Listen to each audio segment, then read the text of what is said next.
the woman who talked to the FBI about Trump and Epstein, that was Maria Farmer. That's who they're talking about. They're talking about this woman, right? It's from this New York Times article.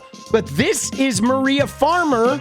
Here she is in 1996 at Epstein's Ohio estate. She's super young, but she actually went to the FBI and talked to them about Jeffrey Epstein and Donald Trump years before this shit all broke through in Palm Beach. So that's really interesting that she's starting to get news coverage. Here we go. So we got photos of Epstein at Trump's wedding. Andrew 𝗙ecie of 𝗙𝗧𝗏𝗏 is here with the new images of Trump and Epstein. And Andrew, I shared one of them there, but, so let's start with the one at Trump's wedding. I mean, this is a significant development.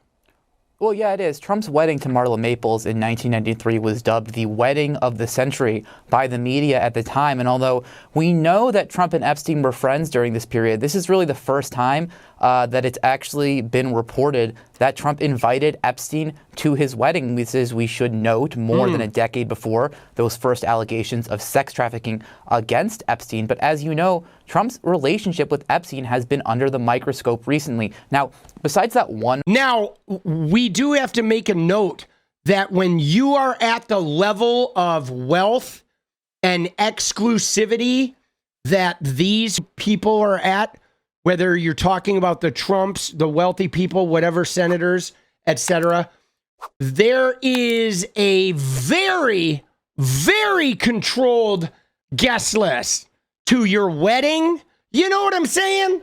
Like randos that are not in your inner circle are not making it to a high society, upper crust fucking one percenter's wedding. There's no fucking chance in hell. You know what I'm saying? Like, that shit is lockdown, bro.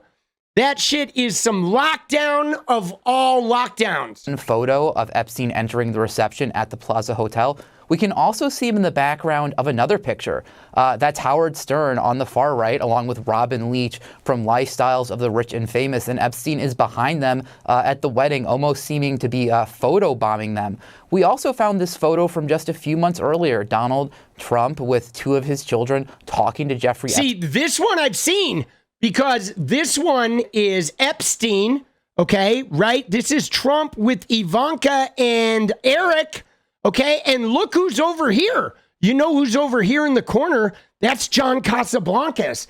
That's the guy from the Look You modeling competitions, right? I just made a video about, like, Look You, and Midas Touch showed a little video of them having their little shit. That's fucking John Casablancas. These are like this is like teenage girl fucking central right here. You know what I mean? And this one, I've used that photo, like I've been spreading that photo all over the internet. Trump with two of his children talking to Jeffrey Epstein. That's at the opening of the Harley-Davidson Cafe in New York in October 1993. You can see Ivana there. She would have been just about to turn 12 years old. Ivanka. In that photo. Ivana's actually his wife. He meant Ivanka. But that is John Casablancas.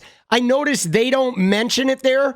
But that is John Casablancas. That's the guy who runs Elite Modeling Agency, right? They're all super connected, guys. These guys were literally doing like modeling competitions to have sex with 15-year-old girls. That was a regular part of their shtick, okay, in the 80s and 90s. And John Casablancas over here married one of the winners when she was 17. He was in his 50s. In October 1993, you can see Ivana there. She would have been just about to turn 12 years old in that photo. Yeah, you can see Ivanka right there it looks like between Trump and Epstein. All right, these are never before seen photos, Andrew. I know you also found some video of Trump and Epstein that was from later of them talking that has also never surfaced before. What's that?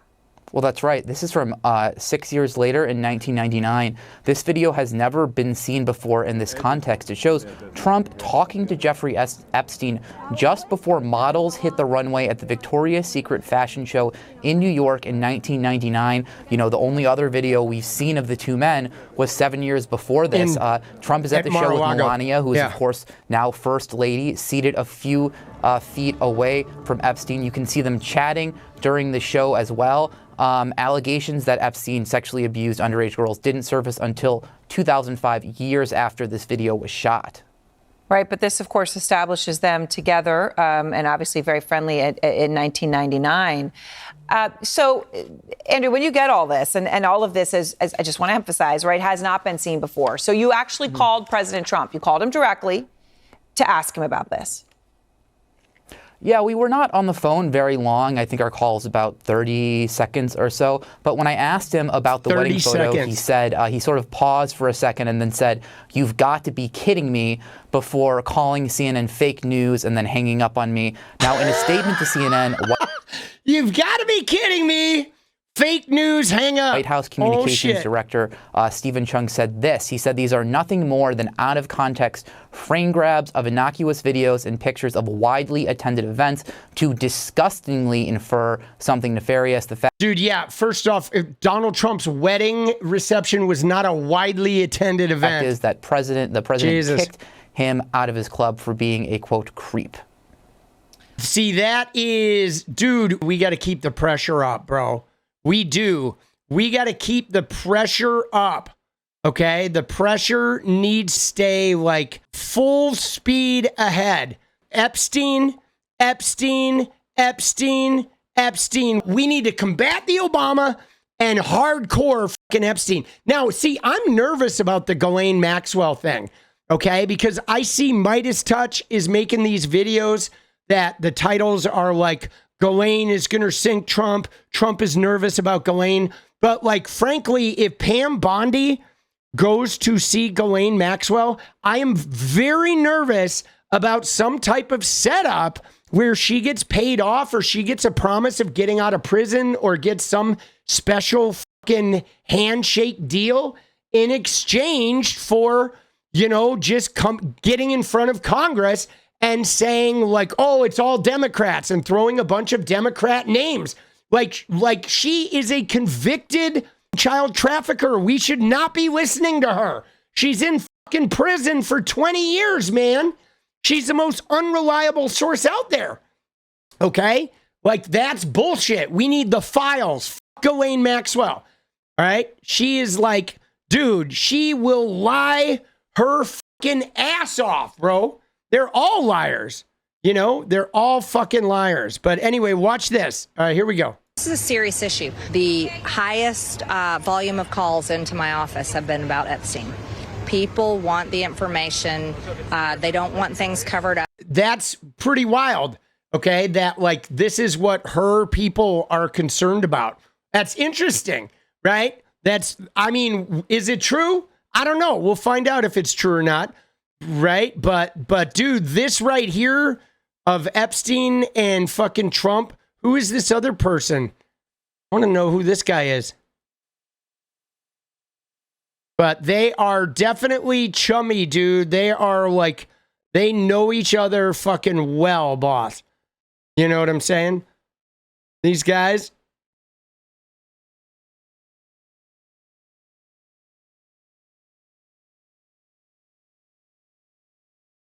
All right, Epstein's brother. All right, let's see here.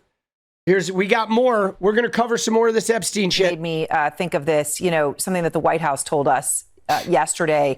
We talked to a woman who accused your brother of sexual assault, and she also talked about an encounter with Trump at your brother's office. This was in 1995. She found it disturbing. She said she told the FBI twice to look into people around your brother, including Trump. See, this is interesting. The woman who talked to the FBI, they're talking about Maria Farmer. This woman, all right? It's from this New York Times article. This is another woman. But so they had Stacey Williams was the woman who was on yesterday, who talked about going to Trump's office in Trump Tower with Epstein and Trump feeling her up in the office and the assistants walking by and she being like freaked out a little bit. But this is Maria Farmer. Here she is in 1996 at Epstein's Ohio estate. She's super young, but she actually went to the FBI and talked to them about Jeffrey Epstein and Donald Trump years before this shit all broke through in Palm Beach. So that's really interesting that she's starting to get news coverage. Here we go. She also talked about an encounter with Trump at your brother's office. This was in 1995. She found it disturbing. She said she told the FBI twice to look into people around your brother, including Trump. But she talked about this incident that she said happened in his office. And the White House, their response to us, Mark, they were categorical. They said, quote, "The president was never in Epstein's office."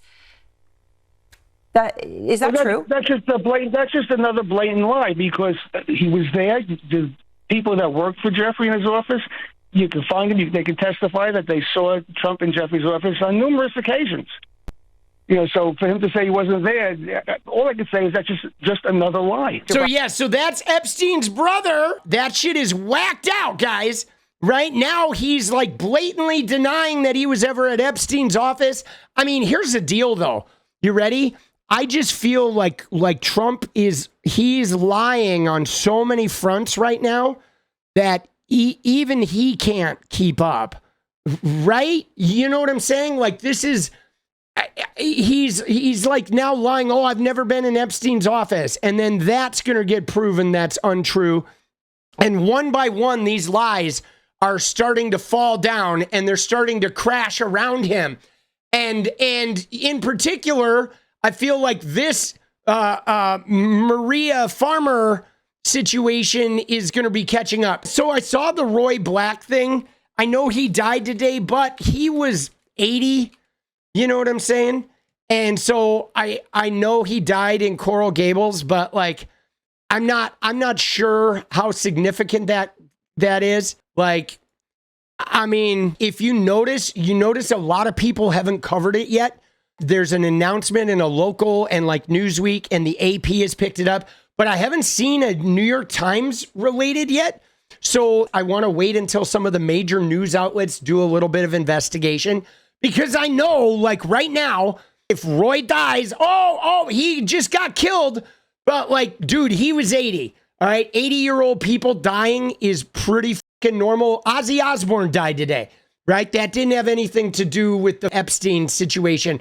So, right, not saying that it couldn't, but I'm not going to run to assumption when an 80-year-old man dies. You know what I mean? If somebody a car bomb blew up, then we would be like, oh, okay. Like, shit, that's something to look at. Okay.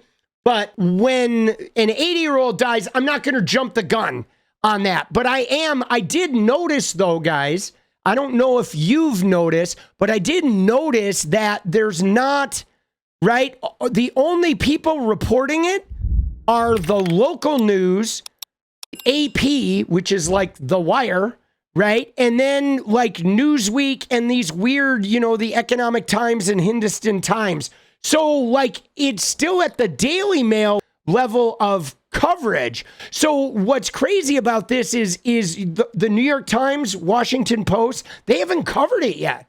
So I think they're kind of like slow to release because I think they want to provide comprehensive coverage, but he had been battling, sickness for a while. It's not like he was out on the golf course last week just doing fine, and all of a sudden today he turned up dead. He's been on the decline, He didn't fall out of a window or anything. He's been ill for a while.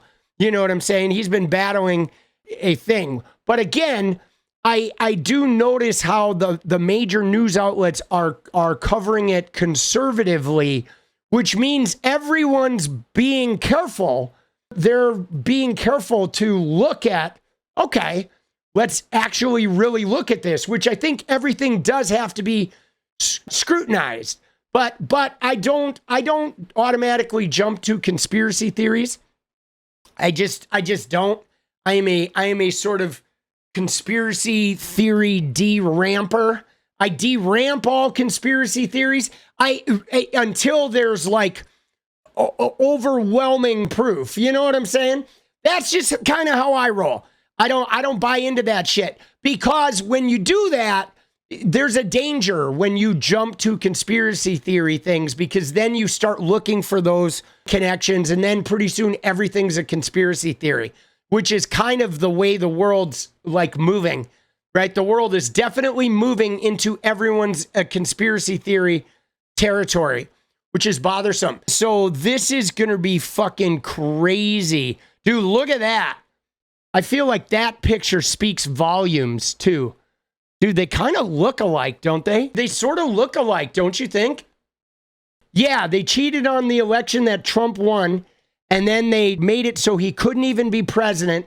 They sabotaged his whole presidency, and then they cheated him out of 2020. I'm telling you right now, they're trying to lay some outrageous framework to challenge the idea that Trump should get another term. I know it sounds stupid. It sounds ridiculous. It sounds asinine, but they have a Supreme Court that will make asinine decisions. I mean, they literally made this immunity ruling. They have been making rulings where they're ignoring settled law. They're like ignoring huge portions of the umbrella of the subjects that they're ruling on. But yeah, these guys, birds of a feather, man. What is up, guys? Thank you so much for watching. If you like the video, you want to support independent resistance media, you know what to do. Drop that sub, hit the like button, and please share it. And we do love our members, so if you want to become a member, it's another really great way to support. Thanks again for everything, guys. I'll see you next time. Let's go.